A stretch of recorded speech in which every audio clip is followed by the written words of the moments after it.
I think that was a really good process for us because it required the teachers to reflect on like, what do I really care about?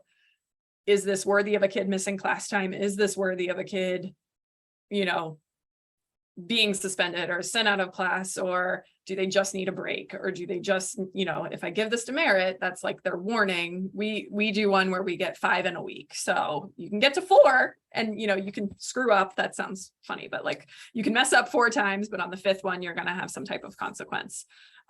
So each quarter we reset that. So the first 2 weeks that a student gets 5, our team issues an after school detention. On the 3rd time in a quarter, that does get turned into an office referral, just because we feel like that's becoming more of a chronic issue. And we want to try to have some conversations with the kid and the parent just to say, hey, what's happening here? Is it just that they came unprepared to class 15 times in the last 3 weeks? And what can we put into place to say, do they just need an organization system?